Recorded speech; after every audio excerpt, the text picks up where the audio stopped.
Bangladesh, one of the latest U.S.-backed, U.S.-created coups that have happened in recent months. And there's a pretty great rundown of the whole timeline and everything in the Duran. Ever since 1984, after the CIA had become too well known for setting up coups, America's coup machine has been the National Endowment for Democracy, NED. Longtime fans of my show know that you've heard about NED before. NED is a CIA cutout. And in fact, when NED was first created, one of the heads of NED said that we do what the CIA used to do, and it looked bad, so now they created us. It's a fake non-CIA organization that's actually just CIA. This doesn't mean there aren't workers in the lower levels of the NED that don't understand what they're really part of. And so you actually saw some of them at NED and USAID quitting because of the genocide in Gaza, because they didn't understand actually what they had signed up to be a part of. Anyway, the U.S. coup that seized control over Bangladesh in August this year is a typical example. The U.S. regime wanted to place an Air Force base on a particular Bangladeshi island because the location for such a base would endanger China's national security and weaken China's ability to protect itself from U.S. invasion. So the U.S. very much wanted an Air Force base on a Bangladeshi island that would harm China. The U.S. is working very hard, I've covered this part before, to encircle China, to cut off trade routes, to make life and operation difficult for China, because the U.S. is trying to maintain hegemony, maintain global control, and part of that is to surround China with these military bases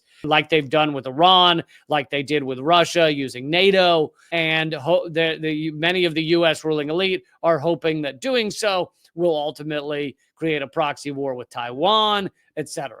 So at the time, this is before the coup, the prime minister was Sheikh Hasina, and she's 76 years old, and she said that she was offered a hassle-free re-election in the January 7th polls if she allowed a foreign country to build an air base inside Bangladeshi territory. So she has stated clearly that she was basically told, she doesn't use the name of the U.S., but it's the U.S., that if she allowed the U.S. to have a Air Force base on this Bangladeshi island, then she would have no problems with her reelection. But she didn't allow it.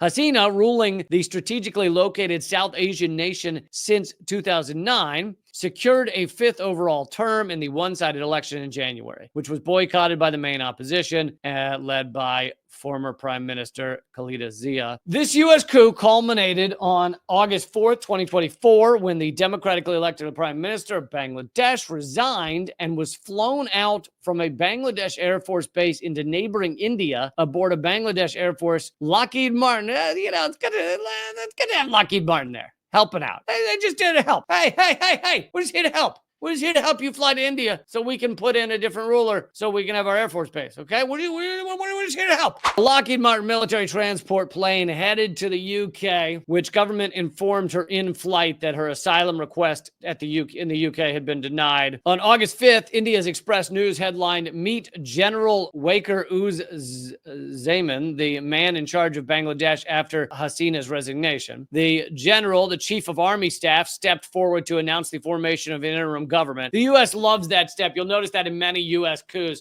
is remove the leader, put in some strongman interim person, some general or something that basically says, I have a lot of guns that'll do whatever I want. So I got the guns, so you shut up. And then we're going to have elections. Then we're going to have democracy. Don't you love that? We've kidnapped your leader. We've flown them to another continent. We're going to put in a military, basically interim dictator, and then you're going to have democracy. Yay! The normal procedure for a U.S. coup is to appoint someone as a caretaker government until a legitimate, quote-unquote, head of state who is heavily dependent upon the U.S. government can be installed. Legitimate. We've couped your country. We've kidnapped your leader. We've dumped them in an undisclosed locations. Possibly pieces of them here and pieces of them over there. It depends on how we're feeling that day. Who knows? It's like the mob going up and being like, hey, we're gonna create a legitimate business for you. Just give us half your money and we won't break our knee. You break your knees and then you have a legitimate business.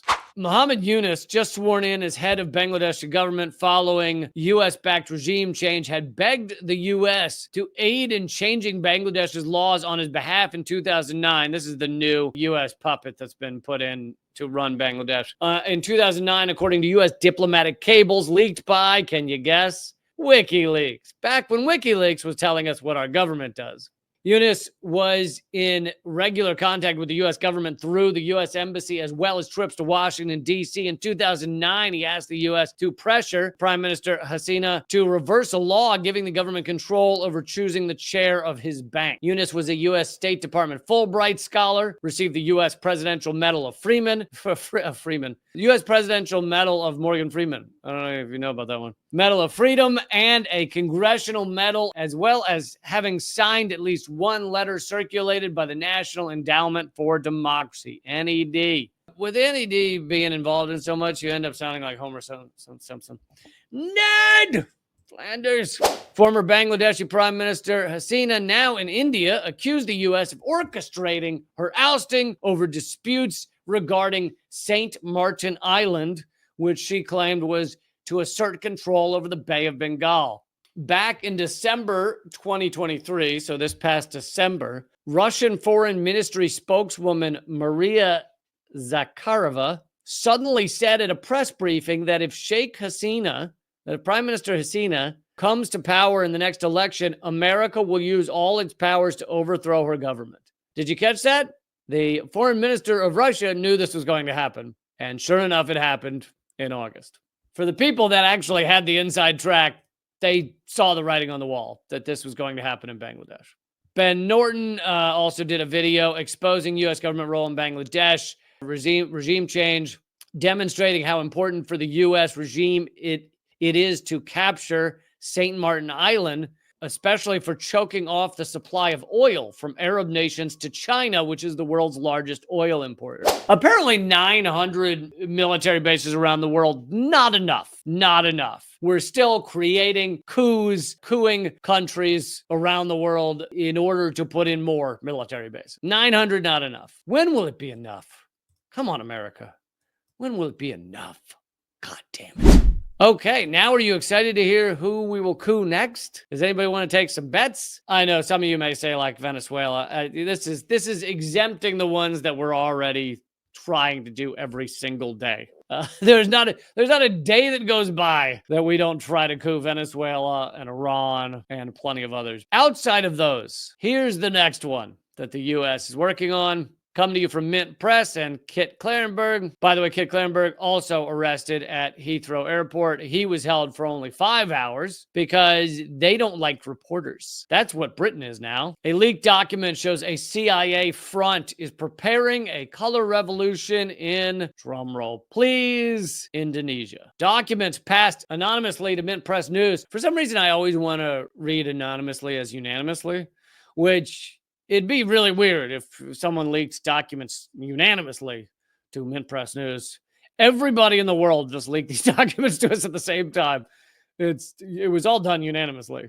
Anonymously to Mint Press News revealed that the National Endowment for Democracy, there they are again, our good friends Ned. Oh, our good friends Ned, he's just always around. Have you noticed Ned's always around? Just every time some shit's going down, you're like, why is Ned standing in the corner of the room over there? Every time you walk in and you go, why am I ankle deep in a blood puddle? And there's Ned standing over there. Why is that? And then he gives you a little awkward wave like, what funny seeing you here. Hey. National Endowment for Democracy is laying the foundations for a color revolution in Indonesia. Most of you know the term color revolution. It means a U.S.-backed fake revolution. I mean, it doesn't mean that there aren't genuine supporters of it. There are often genuine supporters of color revolutions because guess what? There are people in just about every country that are upset with their government for one reason or another. Some of them believe propaganda. Some of them just have genuine grievances with their government. But the U.S. then goes in and helps foment a partially fake revolution. They fund things, they give them advice, advisory roles, etc., in order to try and coup a government. In February 2025, citizens will elect their president, vice president, and both legislative chambers in Indonesia. Current maverick leader Joko Widodo, widely beloved by Indonesians, is ineligible for a third term, and the NED is preparing to seize power in the wake of his departure. This operation is conducted despite the leaks indicating Jakarta's foremost intelligence agency has expressly warned U.S. officials to stay out of it. But the organization's own NEDs, meaning the NED, has said it operates in over 100 countries and disperses in excess of 2,000 grants per year. This is paying people to create coups. In Indonesia, these sums have helped extend the endowment's tendrils into various NGOs, civil society groups, and most crucially, political parties and candidates across the ideological spectrum. Well, across the ideological spectrum, except always somehow facilitating U.S. empire. So not everywhere on the ideological spectrum. Personal grants, in other words, bribes from the endowment, have already secretly been distributed to Indonesians for staging the anti-government protests. So this is all being put into place right now for upcoming elections. Widodo, popularly known as Jokowi, is something of a rock star, the first Indonesian leader not drawn from the country's established political or military elite since its hard-won independence in 1949. He was born and raised in a riverside slum in Surakarta. From there, he fought to become mayor of his hometown in 2005, then governor of Jakarta in 2012, then president 2 years later. One might think burnishing the country's finances to such a degree that they've been doing a lot better economically, through sheer force of personality would make him an ideal leader from Washington's perspective. Yet, the president has also prioritized protecting Indonesia's sovereignty. Oh, that's no good. That is no good. If you prefer having your head on your shoulders, then if you're a leader of another country, you should not speak up for the sovereignty of your country. Because sovereignty means independence, and independence means you don't want to be the marionette puppet for the U.S. empire. So he's often spoken out for Indonesia's sovereignty and limiting overseas influence in Jakarta. Moreover, he pursues an intensely independent foreign policy, much to the U.S. empire's chagrin. Widodo has encouraged leaders of Muslim states to reconcile and pushed for, no good. Push for Palestinian independence. Oh, God, this guy does not like his head-shoulder connection. His foreign minister visits Palestine but refuses to establish diplomatic relations with Israel. He has also distributed sizable aid to oppressed Muslims abroad. Most egregiously, since Russia's invasion of Ukraine, he flew to both countries, Ukraine and Russia, and urged their leaders to, this is no good. Widodo! Jesus, man, what are you doing? He flew to both countries and urged them to, I don't know if I can say it. Urged them to seek peace. What are you thinking? The fuck is the matter with you? Jesus, man, seek peace?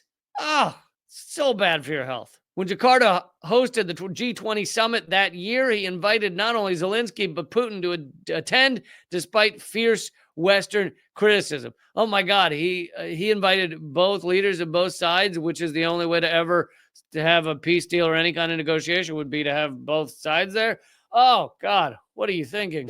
In many ways, Widodo emulates the rule of Sukarno, Indonesia's first president from 1945 to 1967. His policies domestically and internationally were explicitly anti-imperialist. Do you think it ended well for him?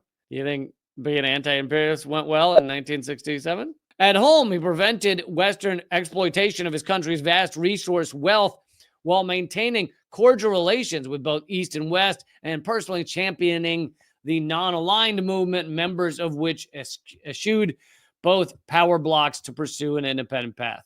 Sukarno's bold refusal to bow to imperial interests made him a thoroughly marked man. In 1965, he was ousted in a blood-spattered military coup sponsored by the CIA and MI6 ushering in 30 years of an iron-fisted military dictatorship led by General Suharto. Over 1 million people were killed through politically motivated massacres, executions, arbitrary imprisonment, and savage repression. Even the CIA describes his purge of leftists as, quote, one of the worst mass murders of the 20th century. But the leaked documents obtained by Minpress News make clear the U.S. empire is preparing to pull off another coup in Jakarta under the aegis of democracy promotion. Democracy promotion. We're just here to promote democracy.